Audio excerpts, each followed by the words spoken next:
সম্মানিত বন্ধুগণ, আসসালামু আলাইকুম।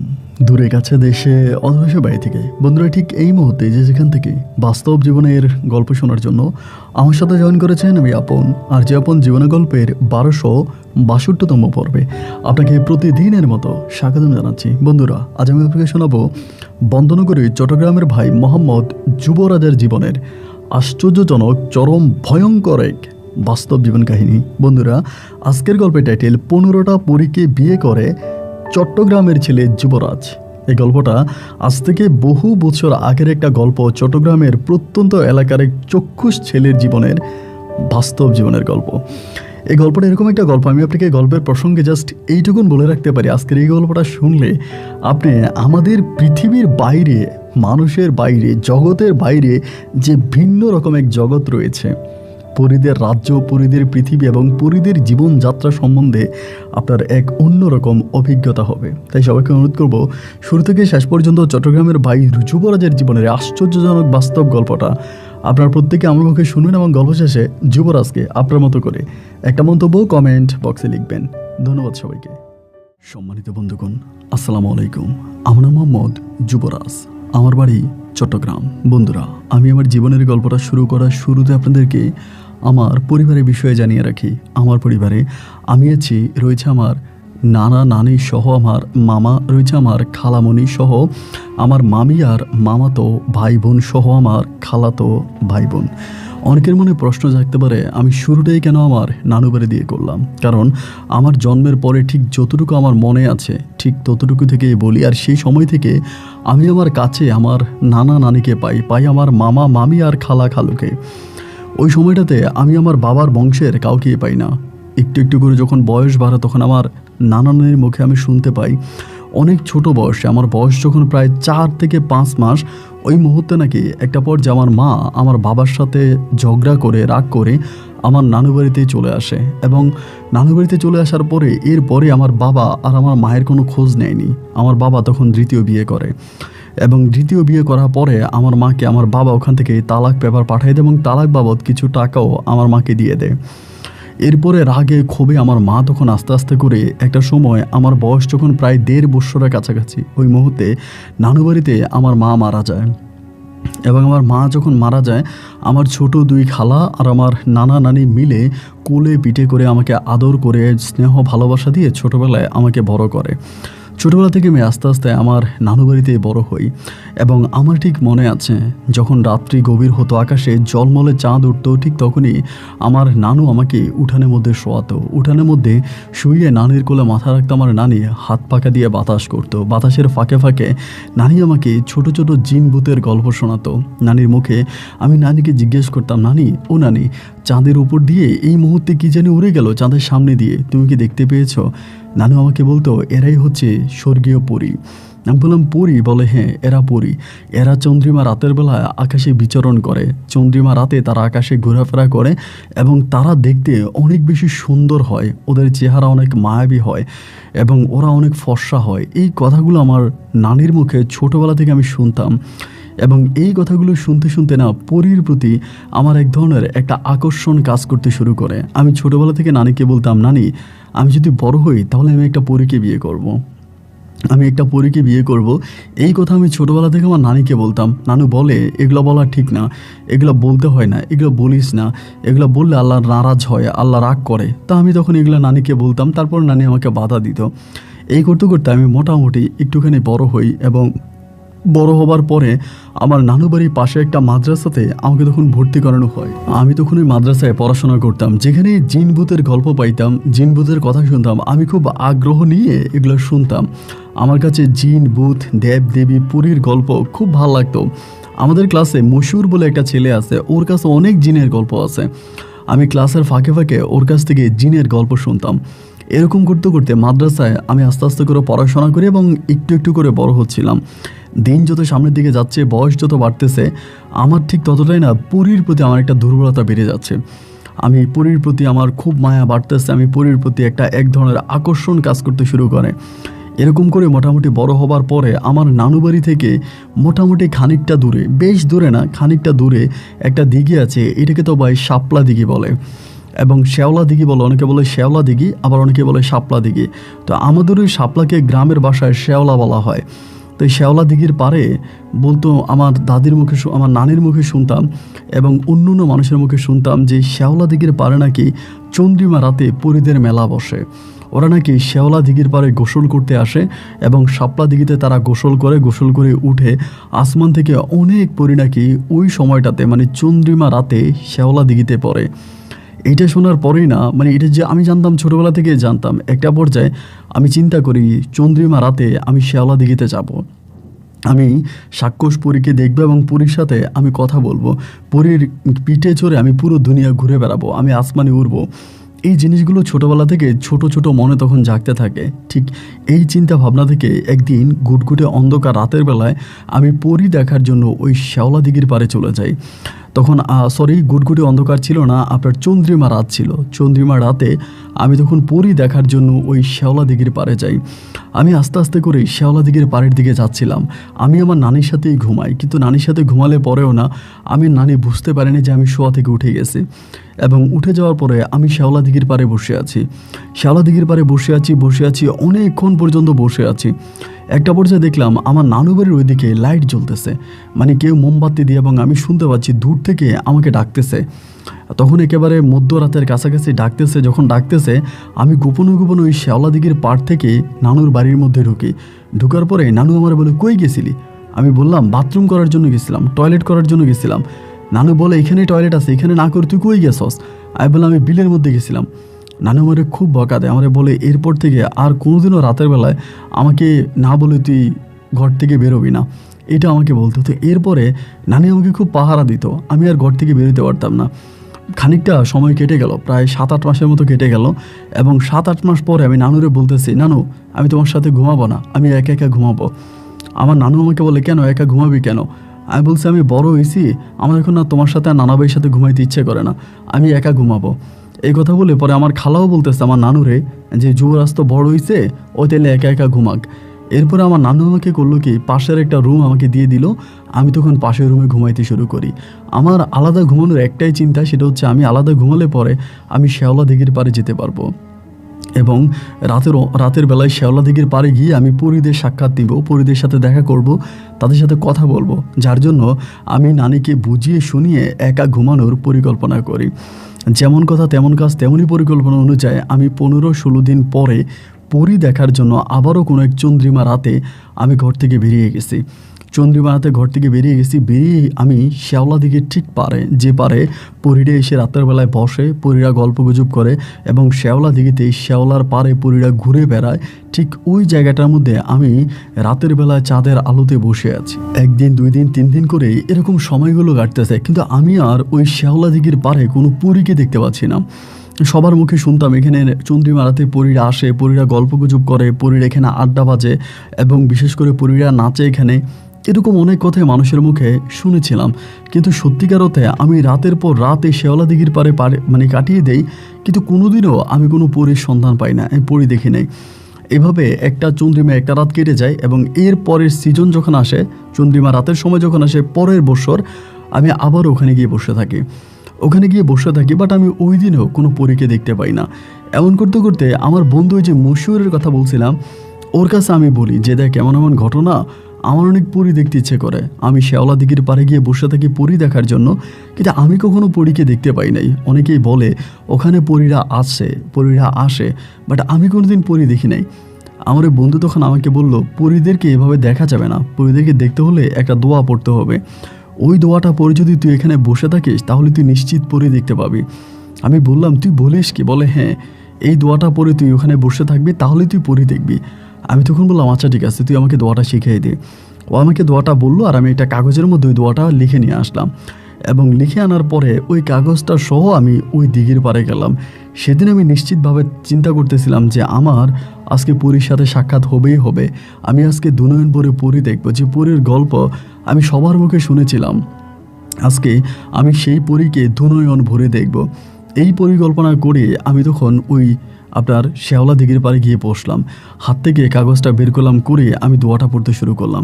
আমি জানি না আপনি বিশ্বাস করবেন কিনা, দোয়াটা যখন আমি পড়তেছি একটা সময় আমি হঠাৎ করে উপরের দিকে তাকিয়ে দেখলাম যে প্রায় দলবদ্ধভাবে অনেকগুলো ফড়িংয়ের মতো, আপনার যারা ফড়িং চিনেন যে আকাশে উড়ে বা হচ্ছে আপনার এরকম আমরা ধরি, এখন অবশ্যই এগুলো দেখা যায় না, আগে অনেক বেশি দেখা যেত, এরকম ফড়িং টাইপের কিছু এরকম উড়ে উড়ে উড়ে উড়ে এই শেওলা দিঘির উপরে উঠতেছে। এবং আমি তখন একটু ভয় পেয়ে যাই। ভয় পেয়ে আমি তখন একটা গাছের আড়ালে গিয়ে ওখানে বসে দাঁড়াই, এবং ওখানে বসে দাঁড়ালে পরে আমি দেখতে পাই এরা আসমান থেকে লাফ দিয়ে হচ্ছে আপনি শেওলা দিঘিতে পড়ে, আবার ওখান থেকে সে আবার উপরের দিকে ওঠে, আবার শেওলা দিঘিতে পরে আবার উপরের দিকে ওঠে। কোনোটা আকার অনেক বড়, কোনোটা আকার অনেক ছোটো, বাট সাদা কাপড় পরিহিত। এদের ডানা আছে, ফড়িংয়ের যেরকম ডানা আছে এরকম ডানা আছে। ডানা দিয়ে এরা লাফ দিয়ে পরে আবার উঠে, আবার পরে আবার উঠে। এরকমভাবে আমি সারাটা রাত ফজরের আজানের আগ পর্যন্ত এই দৃশ্যটা আমি ওখানে পাড়ে দাঁড়িয়ে দাঁড়িয়ে দেখলাম। এবং দেখার পরে আমি তখন করলাম কি, সকালবেলা চলে আসছি। আমি তখন ঘুমাইতে মাদ্রাসায় গেছি, যে মশিউরে বললাম, মশিউর তুই তো আমার খুব ভালো বুদ্ধি দিলি বন্ধু, আমি তো এরকম দেখতে পাইছি। ও আমাকে বলো, খবরদার ওদেরকে কিন্তু ডিস্টার্ব করা যাবে না, ওদেরকে বিরক্ত করা যাবে না, যদি ডিস্টার্ব করিস তাহলে তোকে মেরে ফেলবে, তোর ঘাড় মটকাই দিবে, খবরদার ওদেরকে বিরক্ত করবি না। আমি বললাম যে না, আমি তো কোনোদিনও বিরক্ত করব না, আর ওদেরকে বিরক্ত করার কোনো পরিকল্পনা আমার নাই, আমার শুধু ওনাদেরকে দেখার ইচ্ছা যে এরা আসলে দেখতে কেমন হয়, এবং এটাই আমার ইচ্ছা ছিল। আমার বন্ধু বলো, ওই দোয়াটা পড়ে তুই ওখানে দাঁড়ায় থাকলে সবসময় ওদেরকে দেখতে পাবে, কিন্তু এরা তোর কোনো ক্ষতি করবে না। এরকমভাবে ভয় পাইস না যে এরা তোর কোনো ক্ষতি করবে, এরা তোর কোনো ক্ষতি করবে না, তুই ওখানে দাঁড়িয়ে দাঁড়িয়ে যে কোনো সময় ওদেরকে দেখতে পাবি। আমার বন্ধু মশিউরের কথা মতো বাইক, এরপরে আমি মাঝে মাঝে রাতের বেলায় গিয়ে ওই শেওলা দিঘির পাড়ে দাঁড়িয়ে থাকতাম, এরকম করে দেখতাম এবং দেখতে দেখতে একটা পর্যায়ে নিজের মাঝে একটা আকাঙ্ক্ষা চলে আসে, একটা লোভ চলে আসে, যে আমি তো প্রতিদিনে ওখানে গিয়ে ওদেরকে দেখি, আমি ওনার সাথে একটু কথা বলবো, তারা কি বলতে চায়, বা তারা কোথায় থাকে, কোথায় তাদের ঘর, কোথায় তাদের বাড়ি, এবং কেন তারা চন্দ্রিমা রাতে শেওলা দিঘিতে আসে, এই জিনিসগুলো আমার জানতে হবে, আমি তাদের সাথে কথা বলবো। এতে আমি আবার ভয়ও পাচ্ছিলাম, ওই যে আমার বন্ধু বলে দিল কথা বলতে গেলে ওরা ঘাড় মটকাই দিবে এবং ঘাড় মটকাই মেরে ফেলবে, সো কথা বলা যাবে না। তো তাই ভয়ও পাইতেছি যে কথা বলবো কিনা, বা কথা বলতে গেলে আমাকে আবার মেরে ফেলে কিনা, বা এরকম ভয় ভীতিও তখন নিজের মাঝে কাজ করে। এরপরও চিন্তা করলাম যে না, একদিন না একদিন ওনাদেরকে আমার দেখতেই হবে, এবং তাদের সাথে আমি কথা বলবো। এই করে আমি কী করলাম, একদিন ঠিকই রাতের বেলায় ওই চন্দ্রিমা রাতে আমি তখন পরিকল্পনা অনুযায়ী আমি যখন দেখলাম যে এরা আসমান থেকে ডুব দিয়া মানে শেওলা দিঘিতে পড়তেছে, আবার শেওলা দিঘি থেকে উপরে উঠতেছে, আবার পরে আবার উঠে, ওইরকম একটা সময় আমি তখন ওনাদের শেওলা দিঘির পাড়ে গেলাম। এবং শেওলা দিঘির পাড়ে যাওয়ার পরে আমি চিৎকার করে ডাক দিলাম, যেখানে কে আছেন উঠে আসেন, আমি আপনাদের সাথে কথা বলবো। এইটা বলার পরে আমি একটা চিৎকারের শব্দ পেলাম, একটা না প্রায় অনেকগুলো মেয়ে একসাথে চিৎকার করলে যেরকম একটা শব্দ হয় না, এইরকম একটা শব্দ আমি তখন শুনতে পেলাম। এবং শব্দটা শোনা মাত্রই আমি দেখলাম যে এরা সবাই আসমানে উড়ে গেল। এবং এর পরের দিন আমি মশিউরকে বিষয়টা আবারও বললাম, বন্ধুরে এমন ঘটনা, আমি তো গেছিলাম এবং ওদেরকে ডাকও দিলাম, এরকম ঘটনা ঘটছে। মশিউর আমারে বলে, খবরদার এরপর থেকে তুই আর ওই পারে যাইস না, ওখানে গেলে তোর ওরা মেরেও ফেলতে পারে। এরপর দিন থেকে এরপরের রাতে আমি আর গেলাম না। কিন্তু ওই রাতে আমি স্বপ্নটা ঠিক এরকম দেখলাম, সাদা কাপড় পরিহিত একটা লম্বা একটা মেয়ে আমার কাছে আসছে, এসে আমাকে বলে, তোমাকে সাবধান করে দিচ্ছি, আজকের পর থেকে কখনোই তুমি আর ওখানে যাবা না, ওখানে যদি তুমি যাও তাহলে তোমাকে মেরে ফেলবো এবং ওখান থেকে তোমাকে আস্ত ফিরে আসতে দিব না। এরকমভাবে আমাকে স্বপ্ন দেখায়, এবং স্বপ্ন দেখানোর পরেও না আমি কোনো রকম ভয় পাই নাই, আমার নিজের মাঝে কোনো ভয়ভীতি কাজ করে না। আমার কথা হচ্ছে, মরে গেলে মরে যাব, কিন্তু তারপরেও আমি এই পরীদেরকে সরাসরি দেখবো এবং ওদের সাথে আমি কথা বলবো। আমাকে ওই স্বপ্নে এসে নিষেধ করার পরেও আমি আবার ওইখানে গেছি এবং আবার ওখানে যাওয়ার পরে এর পরের দিন আমি যখন গেলাম, সেদিন আমি কোনো কিছু দেখতে পেলাম না, দেখলাম না। এবং ওই রাত কেটে গেল, তার পরের রাতে আমি আবারও গেলাম, চন্দ্রিমা রাতের বেলায় আবারও গেলাম, আমি ওনাদের সাথে দেখা করব। একটা বিশাল বটগাছ আছে, বটগাছের পিছনে আমি দাঁড়াই আছি এবং অপেক্ষা করতেছি কখন তারা আসমান থেকে নামবে এবং নেমে ওখানে গোসল করার জন্য নামবে। অনেকক্ষণ দাঁড়িয়েছিলাম, আমি কাউকে দেখতে পাচ্ছি না। হঠাৎ করে পিছনের দিকে গাড়টা ফিরিয়ে দেখি ভয়ঙ্কর আকৃতির একটা সাপ, এবং এইরকম সাপ আমি আমার বাপের জন্মে আর দেখি নাই। এবং মুহূর্তের মধ্যে আমাকে একটা সবল মেরে দিল আমার কপালে। এবং কপালে সবল মারা মাত্রই আমি আর কোনো কিছু মনে নাই, আর কোনো কিছু মনে নাই। এবং কখনো আমার জ্ঞান ফিরে আসছে আমি এটাও বলতে পারবো না। একটা সময় আমার জ্ঞান ফিরে আসে, আসার পর আমি দেখি আমি একটা বাগানের মধ্যে শুয়ে আছি, অনেক ফুলের বাগান, বাট এটা কী ফুল আমি এই ফুলটা চিনি না, বাট একটা ফুলের বাগানে শুয়ে আছি। এখানে অনেকগুলো মানুষ বসে আছে, অনেকগুলো মানুষ বসে আছে, বাট তারা পিস দিয়ে বসে আছে, আমার দিকে ফিরে না, অন্যদিকে ফিরে বসে আছে। আমি উঠছি, উঠে ওদেরকে ডাক দিলাম যে আপনারা কারা, এখানে কেন বসে আছেন? ওই সময় তিনটা মেয়ে ওখানে বসে আছে। তারা তখন আসছে, আইসা তারা কারে জানি ডাক দেয়, ডাক দেওয়ার পরে একটা মেয়ে তখন ওখান থেকে আসে। এরকম সুন্দর মেয়ে আমি আমার জীবনও দেখি নাই। একেবারে অদ্ভুত রকমের সুন্দরী, খুবই মায়াবী একটা চেহারা নিয়ে আমার কাছে আসে। আমার কাছে এসে আমাকে বলে তোমার নাম কি? আমি বললাম আমার নাম যুবরাজ। বলে তুমি কি করো? আমি বললাম আমি ওইতে তালুয়া মাদ্রাসায় পড়াশোনা করি। বলে তোমার বাবা মা আছে? আমি বললাম জি, আমার বাবা মা কেউ নাই। বলে তুমি ওখানে কোথায় থাকো? আমি বললাম আমার নানুর কাছে থাকি, আমার নানুর কাছে থাকে। বলে এখানে আমাদের পরীরা গোসল করতে চায়, ওরা ওখানে গোসল করে, তুমি তাদেরকে বিরক্ত করো কেন? আমি বললাম দেখেন আমি তো কাউকে বিরক্ত করি না, আমার ওনাদেরকে দেখতে ইচ্ছে হয়, ওনাদের সাথে কথা বলতে ইচ্ছে হয়, আমি শুধু কথা বলতে যাই। ওই মুহূর্তে ওই মেয়েটা আমাকে বলে তুমি যে কথা বলতে যাও, ওই কথা বলাটাই ওদের বিরক্তির কারণ হয়ে দাঁড়ায়।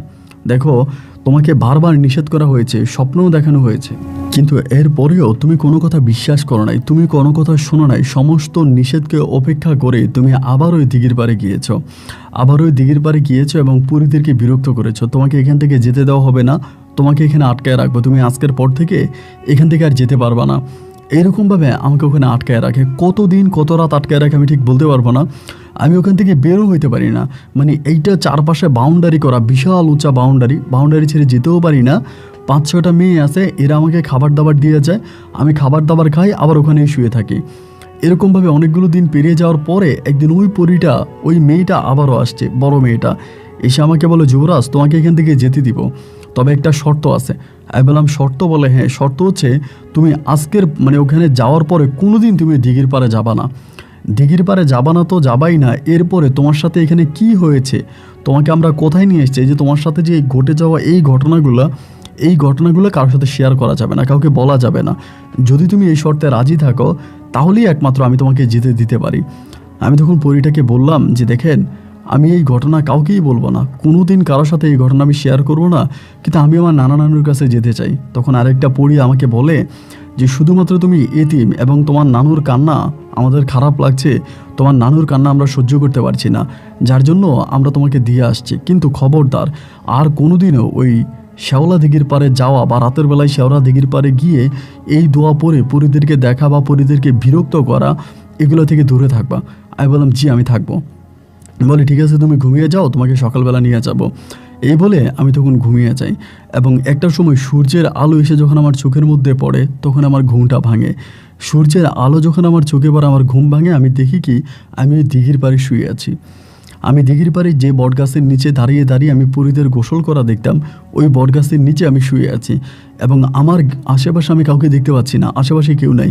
একটা পর্যায়ে আমি মনে করলাম যে পরীরা মনে হয় আমাকে বটগাছের নিচে দিয়ে চলে গেছে। আমি ওখান থেকে তখন দৌড় দিয়ে বাড়িতে আসছি। বাড়িতে আসার পরে নানুগো বলে ডাক দিলাম, নানু বের হইছে, মামা বের হইছে, খালামণিরা বের হইছে, সবাই বের হয়ে আমাকে জড়িয়ে ধরে চিৎকার করে কান্না করতেছে। আমার বয়স তখন প্রায় 14 থেকে 15 বছরের কাছাকাছি হবে, ওরকম বয়সী আমি। সবাই তখন কান্নাকাটি করতেছে, তুই কোথায় গেছিলি, কোন জায়গায় গেছিলি? আমি আর কাউকে কোনো কিছু বলি না। আমি কোন জায়গায় গিয়েছি বা কোথায় গিয়েছি আমি ওদের বিষয়ে আর কারো কাছেই বলি না। এবং আমার যে বন্ধু আছে মাদ্রাসায় যে আমি পড়াশোনা করি মশিউরের সাথে, আমি মশিউরকেও এই বিষয়টা বলি না। আমি এই বিষয়টা পরিপূর্ণভাবে হাইড করে রাখছি, মানে লুকিয়ে রাখছি, আমি এটা কারো কাছে বলবো না। এইটা আমার প্রচণ্ড ভয়ের একটা জায়গা, মানে অনেক ভয় পাইছি। এবং এরপর থেকে আমি ভুলেও আর এই শেওলা দিঘির পাড়ে যাই না, একেবারে যাওয়া বন্ধ করে দিই। কিন্তু এরপরও না মনের ভিতর আস্তে আস্তে করে আবারও একই কথা উকিঝুঁকি মারতেছে, একই কথা হৃদয়ের মধ্যে আবারও জাগতেছে যে আমি শেওলা দিঘির পাড়ে আবারও যাব।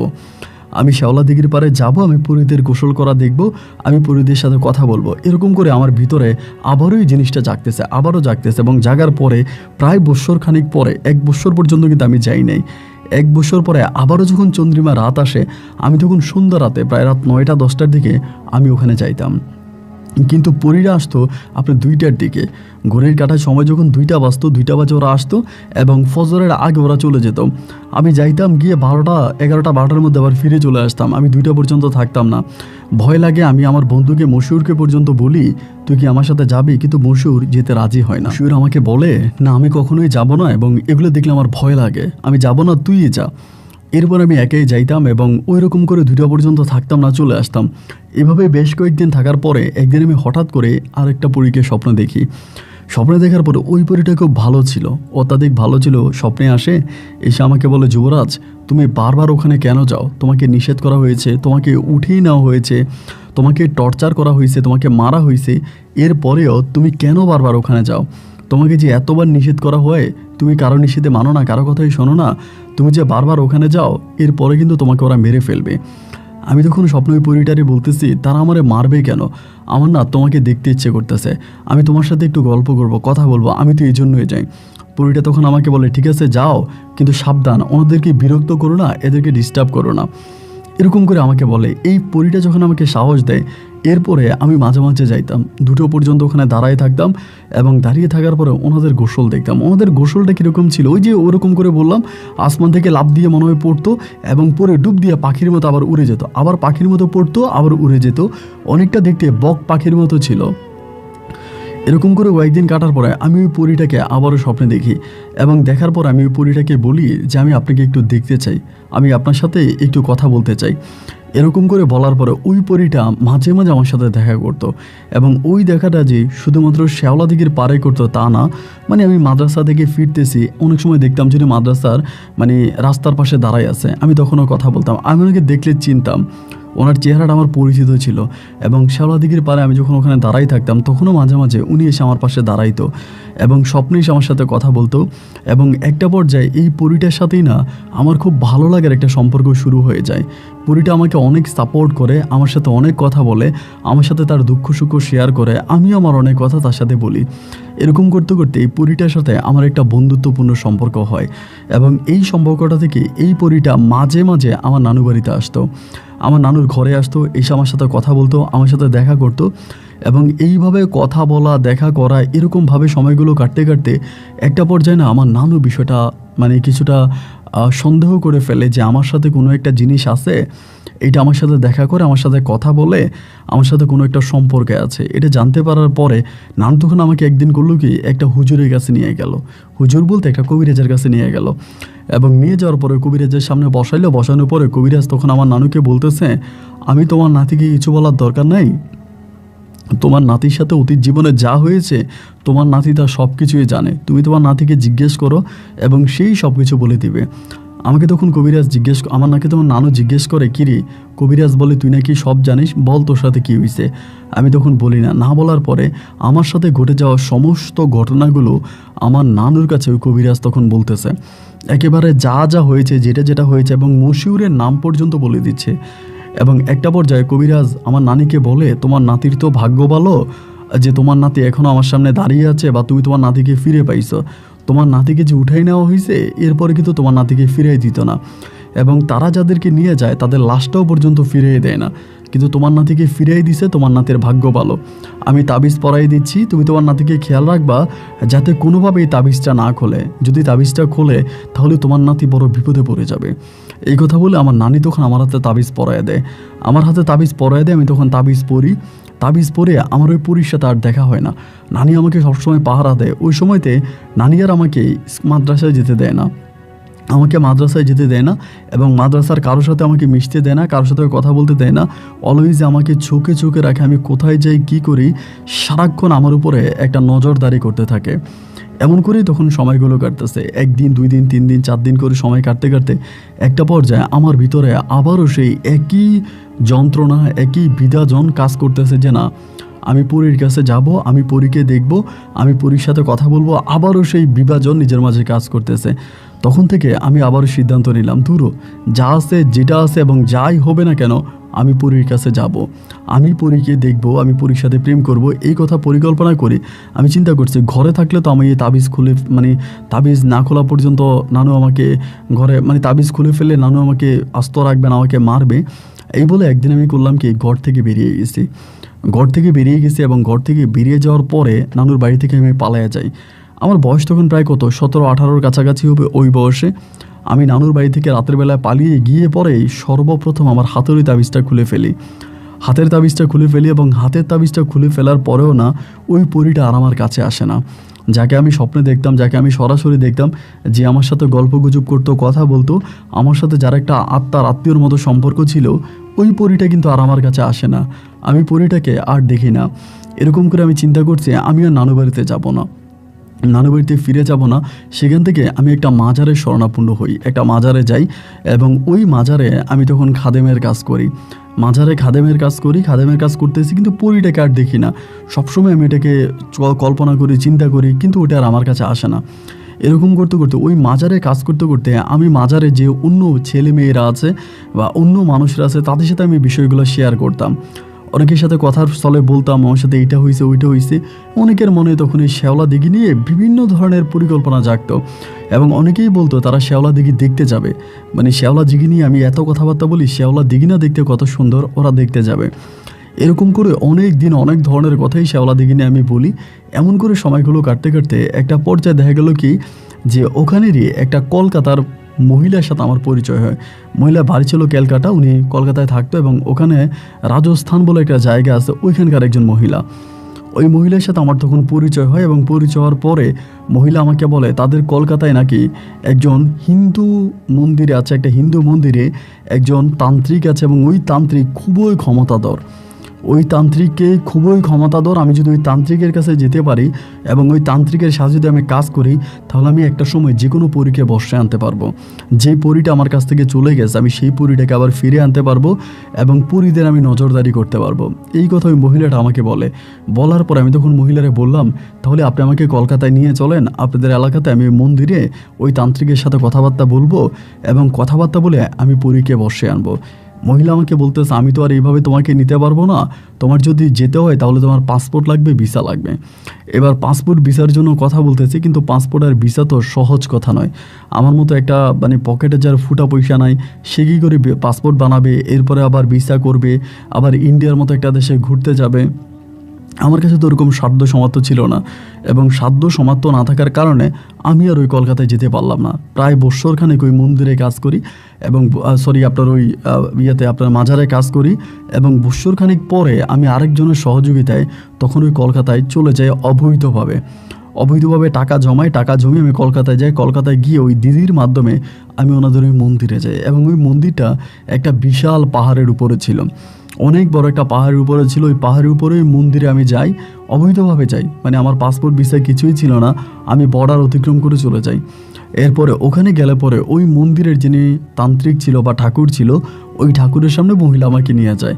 নিয়ে যেয়ে মহিলা বলে যে ওনার সাথে কিছু ঘটনা আছে, উনি বাংলাদেশ থেকে আসছে আপনার সাথে দেখা করার জন্য এবং ওনার কিছু ঘটনা আছে, ঘটনাগুলো আপনার সাথে শেয়ার করবে। এইটা বললে পরে আমি তখন ওখানে বসে ওই ঠাকুরের কাছে আমার ভিতরের সব কথাগুলো আমি খুলে বলি যে আমার সাথে এটা ঘটেছে এবং আমি এটা চোখে দেখেছি বা সব কিছু আমি ওনাকে বলি। বলার পরে তিনিও আমাদের ওই এলাকার কবিরাজের মতো একই কথা বলে যে তোমার ভাগ্য ভালো, তুমি যে ফিরে আসছো, ওখানে নিয়ে গেলে কাউকে আর জীবিত ফিরে আসতে দেয় না, তোমার ভাগ্য অনেক ভালো যার জন্য তুমি ফিরে আসছো, তো আমার কাছে কেন আসছো? আমি বললাম আমার জীবনে ছোটোবেলা থেকেই স্বপ্ন ছিল পরীকে বর্ষে আনা, পরীর সাথে কথা বলা এবং পরীকে বিয়ে করা, পরীর সাথে সম্পর্ক তৈরি করা এবং ছোটোবেলা থেকে আমার বুকের ভিতরে এই জিনিসটা লালন করতেছে। সেটার বশবর্তী হয়ে এই দিদির মাধ্যমে আমি আপনার খোঁজ পেয়েছি, আপনার সাথে নাকি এই ধরনের কিছু আছে এবং আমি আপনার মাধ্যমে এগুলো শিখতে চাই। উনি আমাকে বলে প্রথমত তুমি একটা মুসলিম ছেলে এবং মুসলিম ছেলে মন্দিরে আসাটাই পাপ, তুমি এখানে আসছো এটাই তোমার ধর্ম অনুযায়ীও পাপ, আমার ধর্ম অনুযায়ী পাপ, যাই হোক তুমি না বুঝে চলে আসছো, তুমি চলে যাও। আর সেকেন্ড কথা হচ্ছে আমি এই ধরনের কোনো কাজ করি না। যে মহিলা এই যে তোমার সাথে যে বসে আছে সে আসলে আমার সম্বন্ধে জানে না, সে তোমাকে উল্টাপাল্টা বলে এখানে নিয়ে আসছে, আমি আর রেগুলার কাজ করি না, ঠিক আছে তুমি চলে যাও। এই কথা বলে উনি আমাকে ওখান থেকে বিদায় করে দেয়। আমাকে ওখান থেকে বিদায় করে দেওয়ার পরে আমি ওই দিদিকে বলি দিদি উনি তো আমাকে কোনো কিছু শিখালো না।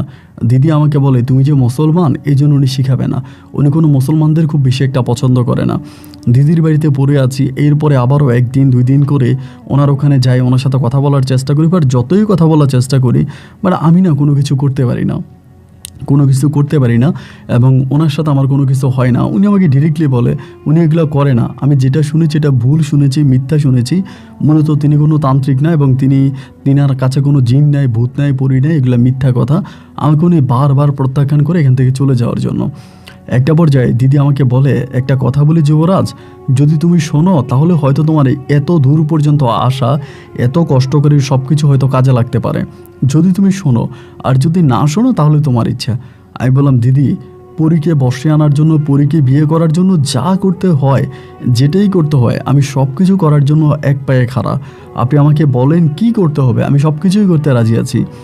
দিদি তখন আমাকে বললো, তাহলে তুমি একটা কাজ করো যুবরাজ, তুমি হিন্দু হয়ে যাও। আমি বললাম, দিদি এটা আপনি কি বলেন, একটা মুসলিম ছেলে কি হিন্দু হতে পারে? দিদি বলে, অবশ্যই পারে। তুমি যদি হতে চাও তাহলে আমি কথাবার্তা বলে আমার ঠাকুরের সাথে তোমাকে আমি হিন্দু বানাই নিব।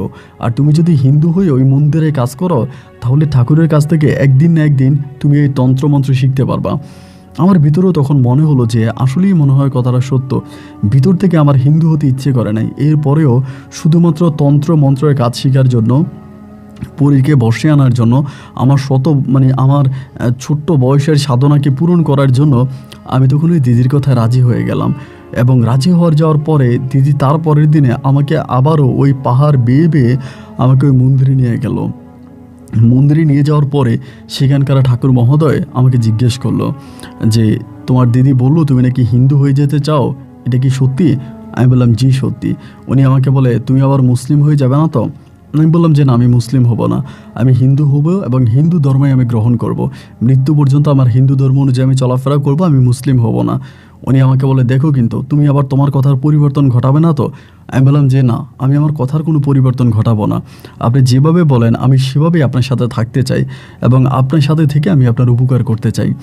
এই কথা বলার পরে তিনি তখন আমাকে হিন্দু তৈরি করার জন্য, হিন্দুতে একটা মুসলিমকে হিন্দু বানানোর জন্য যেই ধরনের ফর্মুলাগুলো করা দরকার ওনাদের ধর্ম অনুযায়ী, ওনাদের ধর্ম অনুযায়ী তখন আমাকে হিন্দু বানিয়ে নেয়। আমি তখন হিন্দু হয়েছি এবং হিন্দু হয়ে যাওয়ার পরে আমি তখন ওই মন্দিরে কাজ করি।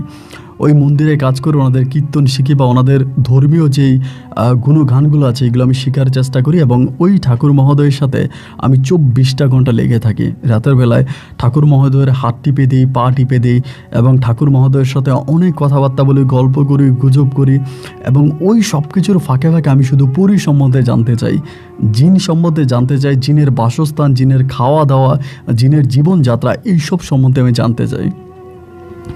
এরকম করে সময়গুলো কাটতে কাটতে একটা পর্যায়ে ওই ঠাকুর আমাকে একদিন বলে যে, তোর জিনের প্রতি এত আগ্রহ কেন, এত আগ্রহ কেন? আমি বললাম, জানি না আমার ভিতরে এতটা আগ্রহ কেন কাজ করে, বাট আমি ছোটোবেলা থেকেই না, আমার একটা স্বপ্ন, আমি একদিন জিন দেখব, জিনের সাথে গল্প করব, আমি একটা পরীকে বিয়ে করব। উনি আমাকে তখন বলল, পরীকে বিয়ে করে জীবনে কখনো সুখী হওয়া যায় না। একটা মানুষ কখনো কোনো পরীকে বিয়ে করে, কোনো জিনের সাথে সম্পর্ক করে সে কখনো ভালো থাকতে পারে না। এই জিনিসগুলো মানুষের জীবনের ক্ষতি করে, উপকার করে না। আমি তখন বললাম, দাদা যাই হোক, যেটাই হোক, আমি আমার স্বপ্নটা পূরণ করতে চাই। উনি তখন আমাকে বলে, যুবরাজ, তোমার আমি অনেক পছন্দ করি এবং সত্যিকার অর্থে তুমি সেই সুদূর বাংলাদেশ থেকে আমার কাছে আসছো শুধুমাত্র তন্ত্র মন্ত্রের কাজ শেখার জন্য। সেই নিরীক্ষে আমি তোমাকে শেখাবো, কিন্তু তোমাকে আমার কাছে একটা ওয়াদা করতে হবে। ওয়াদা হচ্ছে এইটা, যেগুলো তুমি শিখবা, যেগুলো তুমি করবা, এগুলো তুমি কখনো খারাপ কোনো কাজে ব্যয় করতে পারবা না।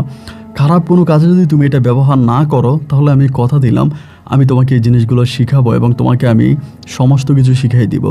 আমি বললাম, ঠাকুর, আমি আপনার কাছে ওয়াদা করলাম যে আমি কখনোই কোনো দিন আমার জীবন দশায় এই জিনিসগুলো আমার নিজের স্বার্থে ব্যবহার করব না, নিজের স্বার্থে ব্যবহার করব না এবং এই জিনিসগুলো আমি মানুষের ক্ষতি হোক এরকম কোনো কাজ আমি ব্যয় করব না। এবং তিনি আমাকে এটাও বললো যে আমাকে তুমি এটাও ওয়াদা করো, তুমি কখনো তান্ত্রিকের কাজ করবা না, কখনো তুমি তান্ত্রিক হয়ে যাবা না, কোনো কবিরাজ হবা না। আমি বললাম যে না, আমি ওয়াদা করলাম আমি কোনোদিনও কোনো তান্ত্রিক হব না, কোনো কবিরাজ হব না। শুধুমাত্র নিজের বুকের ভিতরে জমে থাকা ইচ্ছাটাকে লালন করার জন্যই আমি এই জিনিসগুলোকে দেখতে চাই। উনি বললো ঠিক আছে, এবং সেদিনকার পর থেকে উনি আমার উপরে কাজ করতে শুরু করে। উনি আমাকে শিখাইতে শুরু করে স্টেপ বাই স্টেপ, একটার পর একটা উনি আমাকে ওয়াদা দেয়, আমাকে কাজ করে, আমি এগুলো করি। জাস্ট এগুলো এখানে বলাটা যাবে না কি কি কাজ করে, আমি শুধু এইটুকুনি বলি, আমি 2 বার ওই পাহাড় থেকে ঝাঁপ দিই। আমি 2 বার ওই পাহাড় থেকে ঝাঁপ দিই একটা সময়ে বা একটা গোধূলিতে আমি ওই পাহাড় থেকে ঝাঁপ দিই। এবং পাহাড় থেকে যখন আমি ঝাঁপ দিই, আমি আপনাকে এইটুকুই বলি, আমি বললাম যে পাহাড় থেকে ঝাঁপ দিলে তো আমার হাড্ডিও খুঁজে পাওয়া যাবে না, কারণ নিচে তো আমাকে আর পাওয়া যাবে না। উনি আমাকে বলে তোর কিছুই হবে না, তুই ঝাঁপ দে। জাস্ট এটুকুনি বলে আমি 2বার ওনার সাথে পাহাড় থেকে ঝাঁপ দিয়েছিলাম, এতে আমার কিছুই হয়নি, আমার শরীরের কোনো ক্ষতি হয়নি। এরকম অনেক কঠিন কঠিন কাজ উনি আমাকে দিয়ে করাতো, অনেক ভয়ানক কাজ উনি আমাকে দিয়ে করাতো, যেগুলো আমি আপনাকে বললে আপনি একটাও বিশ্বাস করবেন না। এরকম অনেক ভয়ানক কাজ আমাকে দিয়ে করাইছে, এবং আমি এগুলো করতে করতে করতে করতে একটা পর্যায়ে অনেকটা সাহস বেড়ে গেছে আমার, মানে বুকের ভিতরে অনেকটা সাহস বেড়ে গেছে। এবং ওই ঠাকুর তখন আমার উপরে পুরোপুরি দায়িত্বটা দিয়ে দেয়, এবং তখন আমি সরাসরি জিন পরীদেরকে দেখতে পেতাম। আমি ওখানে বসে আছি, একটা জিন আমার সামনে দিয়ে গেলে আমি ডাক দিলে পরে ওই আমার কাছে আসতো। একটা পরী আমার সামনে দিয়ে গেলে আমি যদি ডাক দিতাম আমার কাছে আসতো, আমার সাথে কথা বলতো, এবং আমি এদেরকে খালি চোখে স্পষ্ট দেখতে পেতাম। আমি দেখতে পেতাম একটা গাছের মধ্যে 2টা বসে আছে, আমি ডাক দিতাম নিচে আসো, নিচে আসে আমার সাথে কথা বলে। মানে আমার ভিতরে তখন তন্ত্র মন্ত্রের ক্ষমতা এমনভাবে চলে আসে, আমি ঠিক যেই কোনো সময় যে কোনো পরীকে বসে আনতে পারতাম, যে কোনো জিনকে দেখা মাত্র চোখের ইশারায় ডেকে আনতে পারতাম, এবং তাদেরকে দিয়ে আমি বিভিন্ন কাজ করাতে পারতাম। 1 দিন 2 দিন নয়, দীর্ঘ প্রায় আপনার 12টা বৎসর, এক যোগ 12 বৎসর আমি মন্দিরে ঠাকুরের কাজ করি। এবং একটা পর্যায়ে আমার ওই ঠাকুর মহোদয় আমার এখান থেকে চলে যায়, ওই মন্দিরের দায়িত্ব উনি আমাকে বুঝাই দিয়ে উনি এখান থেকে চলে যায়, অন্য একটা মন্দিরে উনি চলে যায়। এরপর ওনার সাথে মাঝে মাঝে আমার কথা হতো, আর মাঝে মাঝে হতোও না। এরকম করতে করতে লাস্ট কয়েকটা দিন ধরে আমি হঠাৎ খবর পেলাম, পরীদের মাধ্যমে খবর পেলাম যে আমার নানুর শরীর অনেক খারাপ, আমার নানু বাঁচবে না। এবং নানুর শরীর খারাপ শুনে আমার মনটা অনেক খারাপ হয়ে গেল। আমার ইচ্ছে করতেছে আমি নানুকে দেখতে যাব, কারণ আমি নানুকে অনেক ভালোবাসি। ছোটোবেলা থেকে একমাত্র এই নানু আমাকে কোলে পিঠে করে বড় করেছে। আমি আমার মায়ের ভালোবাসা পাই নাই, বাবাকে কখনো চোখে দেখিও নাই। তো সেই নানুই আমাকে ছোটোবেলা থেকে বড় করে, যার জন্য নানুকে দেখতে আমার অনেক ইচ্ছা হয়। এখানে আরেকটা বিষয় বলে রাখি, আমি কিন্তু ওখানে 3টা বিয়ে করি। ওইখানে থাকা অবস্থায় আমি 3টা পরীকে বিয়ে করি, এবং ওই 3টা পরীর সাথে আমার শারীরিক সম্পর্কও হতো। ওরা আমার কাছে একদিন পর একদিন এক একটা আসতো, এবং 3টা পরীই ছিল যথেষ্ট রূপসী।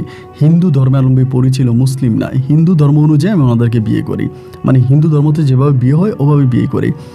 যাই হোক, এরপরে আমার নানুর যখন অসুস্থতা শুনলাম, আমি তখন নানুকে দেখার জন্য আবারও সে অবৈধ পথ অবলম্বন করে বাংলাদেশে ফিরে আসি। বাংলাদেশে ফিরে এসে আমি যখন আমার নানুর কাছে যাই, এবং নানু আমাকে দেখে চিনতে পারে না। আমি তখন একদম হিন্দুদের পোশাক পরিহিত অবস্থায় আছি, এবং ঠাকুররা যে ধরনের পোশাক পরে এগুলো পরা। নানু আমাকে দেখেই কান্না করে দেয়, আমাকে দেখে বলে তোরে আমি ছোটোবেলা থেকে এত কষ্ট করে মাদ্রাসায় ভর্তি করাইছি, মাদ্রাসায় পড়াশোনা করিয়েছি, মাদ্রাসা লাইনে তোকে আমি রেখেছি, আজ তুই ঠাকুর হয়ে গেলি, তুই হিন্দু হয়ে গেলি, আমার তো এটা পছন্দ না, তুই এগুলো খুলে ফেল।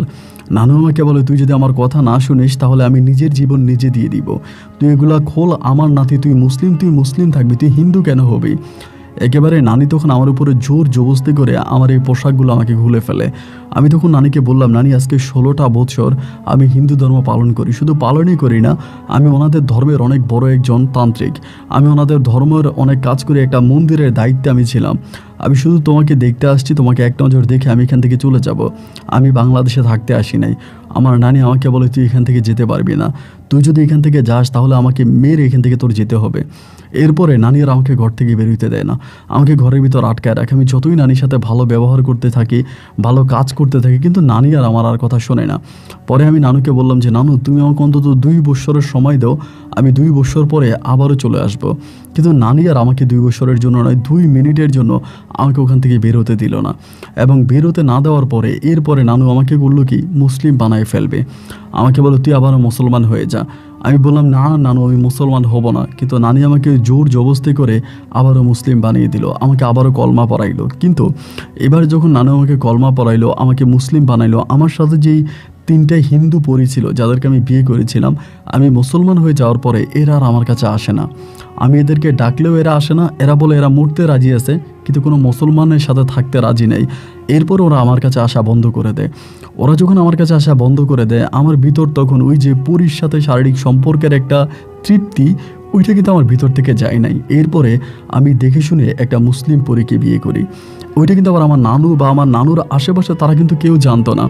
প্রথমে একটা মুসলিম পরীকে বিয়ে করি, এই যে পরীটাকে আমি বিয়ে করি এর মানে ছোট 2টা বোন আছে, ওই 2টাকে আমি বিয়ে করি।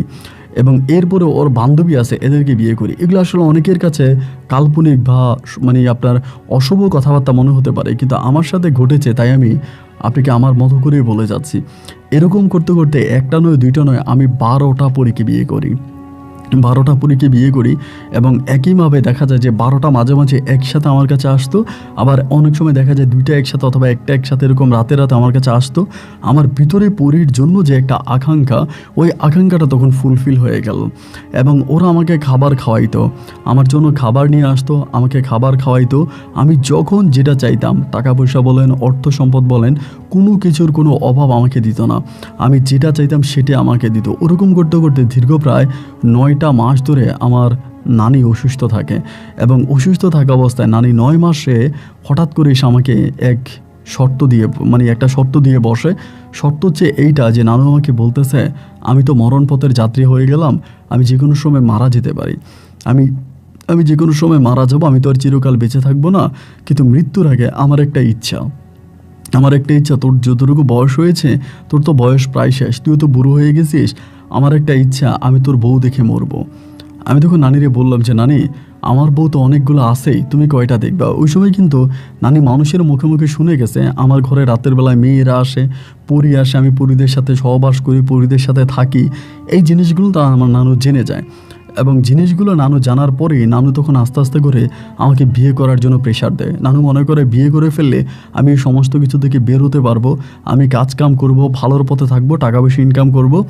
এইটা আমার নানু তখন মনে করে, এবং মনে করে আমাকে বলে এখান থেকে ফিরে আসার জন্য, মানে এই জায়গাটা থেকে ফিরে চলে আসার জন্য, এটা না করার জন্য।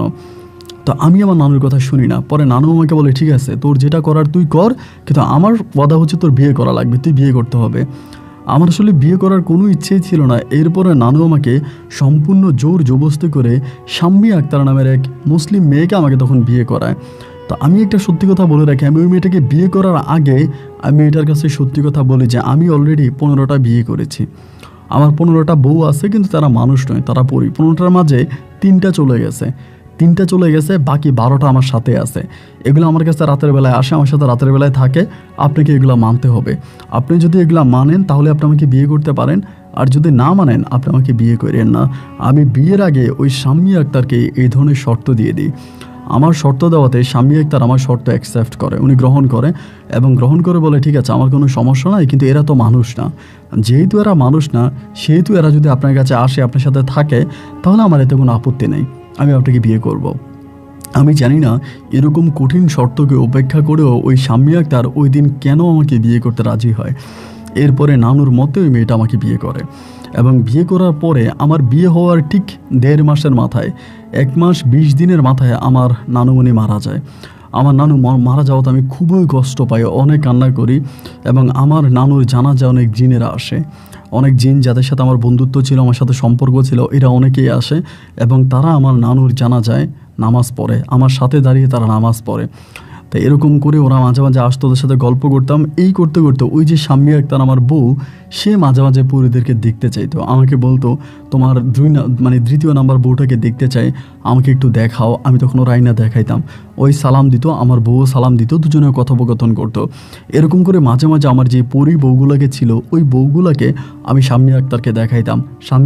শাম্মী আক্তার দেখতো, তাদের সাথে কথা বলতো, তাদের সাথে গল্প করতো, তাদের সাথে আলাপ আলোচনা করতো। এই জিনিসগুলো 1 দিন 2 দিন 3 দিন করে দেখাতে দেখাতে একটা পর্যায়ে শাম্মী আক্তার আমাকে বলতেছে, আচ্ছা তোমার একটা কথা বলি, তুমি তো আমার স্বামী, এই যে পরীরা তোমার টাকা দেয়, পরীদের কাছ থেকে তুমি টাকা পয়সা নিচ্ছ, এগুলো নিয়ে চলতেছো, আমার কাছে এই জিনিসটা ভালো লাগে না। আমার স্বামী কেন অন্য কারো উপরে এইভাবে ডিপেন্ড থাকবে? তুমি কিছু একটা করার জন্য চেষ্টা করো। আমি তখন বললাম যে আমি কি করব? ও আমাকে বলে, যেহেতু 12টা পরী তোমার সাথে আছে এবং 12টা পরী তোমার ঘরের খাবার দাবার থেকে শুরু করে সব কিছুই তোমাকে দিয়ে যাচ্ছে, তুমি এই পরীগুলোকে দিয়ে কবিরাজের কাজ করো। এই কথা আমাকে শাম্মী আক্তার বলতেছে, আমার ওয়াইফ। ওই সময় কিন্তু ও প্রেগনেন্ট, আমার বউর গর্ভেও কিন্তু বাচ্চা আসছে। তাই আমি তখন ওরে বললাম যে দেখো, আমার যিনি ওস্তাদ ছিল, উনি হিন্দু ধর্মের একজন ঠাকুর ছিল, উনি আমাকে ওয়াদা করিয়েছে আমি যাতে কখনোই এই জিনিসগুলোতে কোনো কবিরাজের কাজ না করি, কোনো তান্ত্রিকের কাজ না করি। আমার বউ শাম্মী আক্তার তখন আমাকে বললো, তুমি তো সেই কবিরাজের কথাই, সেই তান্ত্রিকের কথাই রাখো নাই, সেই ঠাকুরের কথাই রাখো নাই, ঠাকুরের কথা না রেখে তুমি তো ঠাকুরের ধর্মই ত্যাগ করেছো, তুমি তো অলরেডি মুসলমান হয়েই গেছো, এখন আর সেই ঠাকুরের ওয়াদা নিয়ে পড়ে থেকে লাভ কি? তোমার সাথে যেহেতু এই জিনিসগুলো আছে, এই জিনিসগুলোকে দিয়ে তুমি ভালো কাজে লাগাও, এগুলো যাতে মানুষের উপকার করে, মানুষের উপকারে আসে, তুমি এরকম কাজ করো। আমি তখন বললাম যে দেখো আসলে এগুলো করার ইচ্ছা তো আমার নাই, আমি এগুলো করতে চাই না। তারপর আমার বউ আমাকে প্রেশার দেয়। একদিন আমাকে বল, আমার মেয়েটা আছে, আমার মেয়েটা থেকে আমার পেটের ওই মেয়েটার কসম দিয়ে তোমাকে বললাম যে তুমি আমার কথাটা শোনো, তুমি কবিরাজের কাজ করো। কারণ আমার সাথে যে অনেকগুলো পরী আছে, অনেকগুলো পরী আমার কাছে আসে যায়, এইটা আমাদের অত্র এলাকার প্রায় সবাই জানে, প্রতিটা মানুষ জানে আমি কোনো কবিরাজ না। এরপরেও মাঝে মাঝে মানুষ আমার বাড়িতে আসতো, আমার কাছ থেকে পানি পড়া নেওয়ার জন্য, এটা নেওয়ার জন্য, ওইটা নেওয়ার জন্য মানুষ আমার বাড়িতে আসতো। কিন্তু এটা আমার পছন্দনীয় ছিল না, মানে আমি এটা করতে চাইতাম না, একেবারে আমি এটার বিপক্ষে ছিলাম। এরপরও যখন বারবার মানুষরা আমার কাছে আসতো, আমাকে বিরক্ত করতো, একটা পর্যায়ে আমার বউ আমাকে বলতেছে, আমার ওকে বারবার প্রেশার দিতেছে, একটা সময় বাধ্য করতেছে যে এই কাজটা করার জন্য। দেন তারপর আমি রাজি হলাম, শেষের দিকে রাজি হলাম যে আচ্ছা ঠিক আছে, তুমি যদি এরকম করে বলতেছো তাহলে ঠিক আছে আমি করব। এরপর আমি রাজি হলাম এবং রাজি হওয়ার পরে আমি এই কবিরাজের কাজ শুরু করি। প্রথম দিকে আমি খারাপ কোনো কাজে এটা ব্যয় করি না, খারাপ কোনো কাজে এটা লাগাই না, একদম সম্পূর্ণ ভালো কাজে। ধরেন কোনো মেয়ের জিনে ধরছে, আমি আমার পরিগুলাতে দ্বারা এই জিনটাকে ভালো করি, বা কোনো একটা মহিলা মারাত্মকভাবে অসুস্থ, ওনার চিকিৎসা করার মতো টাকা নাই, আমি এটা করি কি আমার পুরীর কাছ থেকে ওষুধ নিয়ে ওষুধ খাওয়াই একে ভালো করি। অনেকেই দেখা যায় পেটে সন্তান হয় না, বান্দাত্তা সন্তান আসে না, আমি আমার পুরীর মাধ্যমে ওষুধ খাইয়ে, গাছের ছাল বাকল পাতা রস এগুলো খাইয়ে আমি সন্তান হওয়ার ব্যবস্থা করি। আবার অনেকের পেটে টিউমার, অপারেশন করার মতো টাকা নাই, আমি আমার পুরীদের কাছ থেকে গাছের শিকড়, গাছের পাতা এটা ওইটা খাইয়ে আমি এরপর এদেরকে চিকিৎসা করি, মানে ভালো করি। এরকম করে প্রায় 2 বছর মতো আমি এই কাজটা করি। আমার এলাকার প্রায় সবাই তখন জানে যুবরাজ কবিরাজ, নাম করা কবিরাজ। এবং এই যুবরাজ কবিরাজে মানে এতটাই নাম কাম ছড়িয়ে পড়ে যে বাংলাদেশ নয়, দেশের বাইরে থেকে পর্যন্ত আমার কাছে রুগী আসতে শুরু করে। এবং আমার এসবের কেশিয়ার ছিল আমার বউ শাম্মী আক্তার। ওই সময় আমার একটা মেয়ে সন্তান হয়, আমার একটা মেয়ে বাবু হয়, এবং আমার বাবুটাও দেখতে অনেকটা সুন্দর হয়।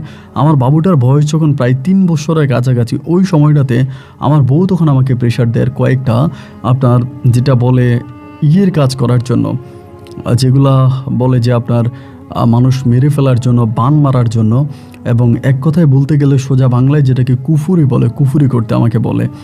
তো আমি বললাম যে আমি তো এগুলো করবো না, আমার এটা করার ইচ্ছা নাই, আমি কোনো মানুষকে ডিরেক্টলি মেরে ফেলবো, আমি এটা করতে চাই না। তাই আমার বউ আমাকে জোর করে যে না এগুলো করো। তা আমি তখন এগুলো করতে থাকি, এগুলো করলে বেশি টাকা পাওয়া যায়। ধরেন ভাই ভাই দ্বন্দ্ব আছে, এক ভাই আমার কাছে আসছে অন্য ভাইকে মেরে ফেলবে, আমি তখন বান মাইরা মেরে ফেলি। এরপরে আবার মা আসে আরেকজনকে নিয়ে, এরকমভাবে এই বান মারার কাজগুলো যখন আমি করতে থাকি, যেটাকে বলে যে কালো জাদু আর কি, কালো জাদু যখন আমি করতে থাকি তখন দেখা যায় যে আমি অনেক বেশি টাকা ইনকাম করি, অনেক বেশি টাকা ইনকাম করতে থাকি। এবং ইনকাম করতে করতে করতে করতে আমি সে সময়ে চট্টগ্রামে 3টা বাড়ি কিনি, আমার নিজের নামে 3টা বাড়ি কিনি, এবং বিশাল অট্টালিকার মালিক আমি তখন হয়ে যাই। আমার কোনো কিছুর অভাব ছিল না। আমার বউগুলো পরিগুলো আমার কাছে আসতো রাতের বেলায়, আমার শরীর টিপে দিত, হাত পা টিপে দিত, আমি তাদের সাথে শারীরিক সম্পর্কে লিপ্ত থাকতাম। এবং তার পাশাপাশি আমি কবিরাজি করতাম, অগাধ টাকা পয়সা ইনকাম করতাম। এই করে তখন সময়গুলো কাটতে কাটতে কাটতে কাটতে আমার হঠাৎ করে জানি কি হয়, আমার ব্রেন লস্ট করে। ব্রেন লস্ট করে বলতে আমার ব্রেনে কাজ করে না। অনেক সময় আমি এই কাজটা এইমাত্র করছি তো এইমাত্র ভুলে যাই, করার কিছুক্ষণ পরে আমি এটা ভুলে যাই। একটা কাজ আমি করলাম তো এই কিছুক্ষণ পরে এই কাজের কথা আর আমার মনে থাকে না, আমি একটু মানসিকভাবে অনেকটা ভেঙে পড়ি। এরকমভাবে হয়ে যাওয়ার পর আমি আমার বউকে বলি এটা কেন হচ্ছে। আমার বউ তখন আমার ওই পরিগুলোর সাথে খুব বেশি একটা মিশতে দেয় না। আমার বউ কিন্তু তখন অনেক কিছু শিখে যায়, আমার সাথে থাকতে থাকতে ওরও আমি অনেক কিছু শিখেই ফেলি, স্বামীকে অনেক কিছু শিখে, অনেক কিছু শিখে যায়। এবং এরকম করতে করতে আমার বউ তখন আমাকে কবিরাজের কাছে নিয়ে যায়, এখানে নিয়ে যায়, মানে সরি ডাক্তারের কাছে নিয়ে যায়, আমাকে ওষুধ খাওয়ায়। এরকমভাবে সময়গুলো কাটতে কাটতে একটা পর্যায়ে আমি সম্পূর্ণভাবে আমার স্মৃতিশক্তি হারিয়ে ফেলি। মানে স্মৃতিশক্তি হারিয়ে ফেলি বলতে আমার আর কোনো কিছুই মনে থাকে না, আমি একদম পাগলের মতো হয়ে যাই। এবং যখন সম্পূর্ণ পাগল হয়ে যায় এরপরের কোনো স্মৃতি আর আমার মনে নাই। এরপরে আমার সাথে কি হয় না হয় বা এরপরের কোনো স্মৃতি আমার কাছে মনে নেই। আমি পুরো 1+1 বছর মানে 13 বছর আমি সম্পূর্ণরূপে পাগল থাকি। ওই 13 বছরের কোনো স্মৃতি, 13 বছর আমার কি হয়েছে, আমি কোথায় ছিলাম, এর কোনো কিছু আমার কিন্তু মনে নাই। 13 বছর পরে আমার যখন স্মৃতিশক্তি ফিরে আসে আমি তখন দেখতে পাই আমি আমার এক খালার বাড়িতে আছি, আমার মায়ের বোন খালার ঘরে আমি আছি। এবং খালা তখন অনেক বয়স হয়ে যায়, খালাতো ভাই বোনেরা আছে, এইরা তখন আমাকে ওদের বাড়িতে রাখতেছে। আমি তখন মানে প্রায় 13 বছর পর যখন ঠিক হলাম, ঠিক হওয়ার পরে আমি জানতে পারি আমি যে বাড়িঘর করেছি, যে জায়গা সম্পত্তি আমার ছিল, এই সব কিছুই আমার বউ শাম্মী আক্তার আমার কাছ থেকে নিয়ে গেছে। এবং শাম্মী আক্তার এইসব নিয়ে গেছে, নিয়ে যাওয়ার পরে জাল দলিল করে বা আমার কাছ থেকে ভুলভাল সিগনেচার নিয়ে আমার জমিগুলো পর্যন্ত আমার বউ আত্মসাৎ করে। আমার কাছ থেকে আমার সমস্ত কিছু আমার বউ নিয়ে যায়। স্বামী যখন সব কিছু নিয়ে গেল, তখন আমার কাছে আর অবশিষ্ট কিছুই রইল না। আমি তখন আমার খালাম্মার বাড়িতে সুস্থ হলাম। হওয়ার পরে আমি স্বামীর সাথে যোগাযোগ করি বলতে ওর সাথে একদিন আমি সরাসরি দেখা করার পরে ও আমাকে শুধু একটা কথাই বলে, আমি জেনে শুনে দেখতেছি আমার স্বামী অন্য মেয়েদের সাথে শারীরিক সম্পর্ক করে, হোক সেইটা পরি। আমি এটাও সহ্য করেছি, তার কারণ একটাই, যাতে আমি আমার স্বামীর দ্বারা কিছু করতে পারি। তো আজকে আমার তোমাকে প্রয়োজন নাই, তুমি তোমার পরিদের নিয়েই থাকো। আমি যখন সুস্থ হওয়ার পরেও আমি বারবার আমার পরিদেরকে ডাকতাম, আমার পরিটাকে আমি বারবার ডাকতাম, কিন্তু কোনো পরি আমার ডাকে সাড়া দিত না। যেভাবে দোয়াগুলো, আমি ওই দোয়াগুলো ভুলে যাই না, ওই দোয়া আমার সব কিছুই মনে আছে। এগুলো করে আমি যতই ডাকাডাকি করি, কোনোভাবেই আমি এদেরকে পাই না। এরা যেরকম আমার ডাকলেই আমার কাছে চলে আসতো, আমার সাথে গল্প করতো, আমার সাথে কথা বলতো, আমি ওদেরকে চাওয়া মাত্রই পেয়ে যেতাম, বাট এখন আর পাই না। খালাম্মা, খালাতো ভাই বোন এরা আমাকে বারবার বলে, আপনি আপনার পরিগুলোকে ডাকেন, এদের সাহায্য নেন। আমি বারবার এদের সাহায্য নেওয়ার চেষ্টা করি, বাট আমি আর এদের সাহায্য নিতে পারি না। আমি ডাক্তার দেখাই, কবিরাজ দেখাই, মানে অনেক জায়গায় অনেকবার আমি নিয়ে যাই, আমার কোনো কিছুই হয় না। একবার আমি আমার খালাতো ভাইরে বললাম, ভাইরে আমার একটু ইন্ডিয়া নিয়ে যাও, আমি একটু ইন্ডিয়া যেতে চাই এবং আমি ইন্ডিয়া যাব আমার দেখার জন্য, আমার ওই মন্দির দেখার জন্য, যে মন্দির আমি তান্ত্রিকের কাজ শিখেছি। আমি আমার ওই ঠাকুরকে খুঁজে বের করব। ঠাকুরকে খুঁজে বের করে ঠাকুরের মাধ্যমে আমি জানার চেষ্টা করব যে আমার কি হয়েছে, কেন আমার ডাকে পুরীরা সাড়া দেয় না বা আমার কাছে আসে না। আমি প্রয়োজন আমার ঠাকুরের পা ধরে আমি ক্ষমা চাইবো, ওনার কাছে মাপ চাইবো। এইটা বলার পর আমার ভাই তখন আমার পাসপোর্ট বানায়, আমার কাছ থেকে ফিঙ্গারপ্রিন্ট সব কিছু নিয়ে জানিয়ে পাসপোর্ট বানানোর পরে আমি যখন এয়ারপোর্টে যাব, ঠিক তখনই আমার সাথে মূল ঘটনাটা ঘটে। আমি যখন এয়ারপোর্টের চেক করি, যে মেশিন দিয়ে যে চেক করা হয় চট্টগ্রাম এয়ারপোর্টে, ওই চেক করার সময় এয়ারপোর্টের পুলিশ বলতেছে আমার হাতের মধ্যে, মানে আমার বাম হাতের কিছু একটা ঢুকানো আছে আমার ভিতরে। তখন আমার বডি যখন স্ক্যানিং করা হয়, স্ক্যানিং করার পরে দেখা যায় আমার বাম হাতের ভিতরে একটা তাবিজ আছে। মানে তাবিজটা হচ্ছে আমার হাতটাকে কেটে ভিতরে তাবিজটা ঢুকানো হয়েছে, মানে আমার শরীরের ভিতরে। এইটা শোনার পরে আমি তখন আর ইন্ডিয়াতে যাই না। ইন্ডিয়াতে না যে আমার খালাতো বাইরে বললাম যে তুই আমার হসপিটালে নিয়ে চল। হসপিটালে নেওয়ার পরে ডাক্তার তখন পরীক্ষা নিরীক্ষা করে দেখলো যে এটার ভিতরে আমার মাংস কেটে মাংসের ভিতরে একটা তাবিজ ঢুকিয়ে দেওয়া আছে। এবং অপারেশনের মাধ্যমে ওই তাবিজটা বের করলাম। তাবিজটা বের করার পর ওই তাবিজটা আমি পরে দেখলাম যে এইটা হচ্ছে আমার শরীর বন্ধের তাবিজ। আর এইটা আমার সাথে থাকা পর্যন্ত আমার আশেপাশে কেউ আর আমার মানে কোনো রকমের জিন আমার কাছে আসতে পারবে না, এবং আমার কোনো মন্ত্রও কাজ করবে না। আমি যে মন্ত্রগুলো পড়ে ওদেরকে ডাকবো, ওই মন্ত্রও কাজ করবে না। আমি সম্পূর্ণভাবে এই ধরনের কোনো কাজ করতে পারবো না।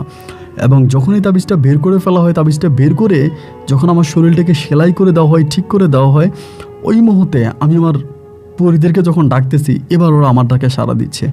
তবে সবগুলো না, তারই মাঝে 2টা শুধুমাত্র সাড়া দিচ্ছে, বাকিগুলো নাই, বাকিগুলোর কোনো সন্ধানও পাই না। এই প্রথমে 2টাকে আমি কাছে ডাকি, যে 2টাকে আমি সর্বপ্রথম বিয়ে করেছিলাম দেশে আসার পরে, আমার নানি জীবিত থাকা অবস্থায়। এটা আমার প্রথম 2 বউ আসার পর আমি বললাম যে আমার সাথে এই ঘটনা ঘটেছে, তোমরা আমাকে কেন সাহায্য করোনি? ওরা বলল, প্রথমত ওরা সাহায্য করার চেষ্টা করছে, কিন্তু তারা করতে পারেনি। আমার শরীর বন্ধ করা ছিল। আমার শরীর বন্ধ থাকার কারণে ওরা বিভিন্নভাবে আমার কাছে আসার চেষ্টা করছে, বাট আসতে পারেনি। আমাকে কোনো সাহায্য তারা করতে পারেনি। একই কারণ, সেটা হচ্ছে আমার শরীর বন্ধ। এরপর আমি বাকি পরিদের সন্ধান জিজ্ঞেস করলাম, ওনারা বলে যে বাকিরা নাই, বাকিরা চলে গেছে, ওরা আসবে না। এরই মাঝে 2জন নাকি বন্দি করে ফেলেছে, কোন কবিরাজ 2জনকে বন্দি করছে, এবং বাকিরা আমার কাছে নাই। এই 2জনের থেকে একজনের অবস্থা খুবই আশঙ্কাজনক, মানে ওই আমার কাছে আসতে চায় না, মাঝে মাঝে আসে, মাঝে মাঝে আসে না। এরপরে আরেকটা যেটা আছে, একদম প্রথম যেটাকে বিয়ে করছি, এইটা অলওয়েজ আমার কাছে আসে, আমার সাথে কথা বলে। আমি তার সাথে কথাবার্তা বললাম যে আমি কি করবো এখন, আমার কি করা উচিত। ও আমাকে বললে যে আপাতত তোমার কোনো কিছুই করার প্রয়োজন নেই, তুমি যেভাবে আছো সেভাবেই থাকো। আমি বললাম, আমার বউ যে আমার সাথে বেইমানি করলো, আমার জায়গায় সম্পত্তি, আমার টাকা পয়সা সব কিছুই নিয়ে গেল, এটার কি কোনো বিচার হবে না? আমার পরীটা আমাকে বলে বিচার করতে গেলে উল্টা তোমার ক্ষতি হবে, তুমি নিজে আরও ক্ষতির সম্মুখীন হবা, তোমার কাছ থেকে যেটা নিয়ে গেছে এটা তুমি ফিরে পাবা না, আর যে নিয়ে গেছে এটা তুমি ফিরে পাওয়ার প্রয়োজন নেই, তুমি তোমার মতো করে থাকো। পরি আমাকে তখন বুঝায় যে তুমি সমস্ত কিছু থেকে ফিরে আসো, এই সমস্ত কিছু আর তোমার প্রয়োজন নাই। এরপরে খালার বাড়িতে আমাকে একটা ঘর বানিয়ে দেওয়া হয়, আমি ওই ঘরের মধ্যে থাকি। ওই ঘরের মধ্যে থাকি, পরি আমাকে খাওয়ায়, আমাকে দেখাশোনা করে। এখনও মাঝে মাঝে আমার খালা দেখতে পায়, আমার খালাতো ভাই বোনেরা দেখতে পায় যে পরিটা আমার সাথে আসে, আমার সাথে বসে, আমার সাথে কথাবার্তা বলে, আমার সাথে গল্প গুজব করে। আমার খালাও দেখে, আমার খালাতো ভাই বোনেরাও দেখে। তো এই সব কিছুই তারা দেখতে পায় এবং অনেক সময় আমার খালাতো বোনের সাথে পরিটা কথা বলে, আমার খালাতো ভাইয়ের সাথে কথা বলে। বিশেষ করে আমার পরিবারের যে মানুষগুলো আছে সবার সাথেই পরিটা গল্প করে, কথাবার্তা বলে। তো এরপরে আমার খালাতো ভাই বোন অনেকেই আমাকে বলছিল, ভাই আপনি কবিরাজের কাজ করেন, কিন্তু পরিটা আমাকে সম্পূর্ণ নিষেধ করেছে এই কাজটা করার জন্য। আমি এই জন্য কবিরাজের কাজ আর করি না। আমার খাওয়া দাওয়া থেকে শুরু করে থেকে সব কিছুই থেকে আমার বউ ওই ম্যানেজ করে, ওর মাধ্যমে আমি চলাফেরা করি এবং প্রতি রাতেও আমার সেবা যত্ন করে। এখন পর্যন্ত প্রতিটা রাতে আমার হাত পা টিপে দেয়, আমার শরীর ম্যাসেজ করে দেয়। আমার বর্তমান বয়স প্রায় 60 বৎসরের কাছাকাছি, 60 থেকে 70 বৎসরের কাছাকাছি। আমি এখন একজন বৃদ্ধ মানুষ। এরপরেও একটা মানুষ, একটা বউ যেভাবে তার স্বামীর সেবা যত্ন করে, ঠিক একইভাবে আমার পরিটা এখন আমার সেবা যত্ন করে, আমার সাথে আছে। আমি আপনার কাছে অনুরোধ করে আমার জন্য দোয়া করবেন, আল্লাহ যাতে ওই পরিটাকে আমার কাছে রাখে এবং সে যাতে সারা জীবন মৃত্যু পর্যন্ত আমার সাথে থেকে আমার সেবা যত্ন করতে পারে। আমি আমার বউয়ের কোনো ক্ষতি করি নাই, আমার বউয়ের কাছে যাইও নাই। আমার বউ আমার কাছ থেকে যা কিছু নিয়ে গেছে সব কিছুর জন্য আমার বউকে আমি মাফ করে দিয়েছি।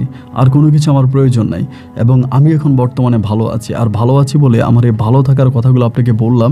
আপনি যদি পারেন আমার গল্পটা রেকর্ড করবেন। ভালো থাকবেন। আসসালামু আলাইকুম।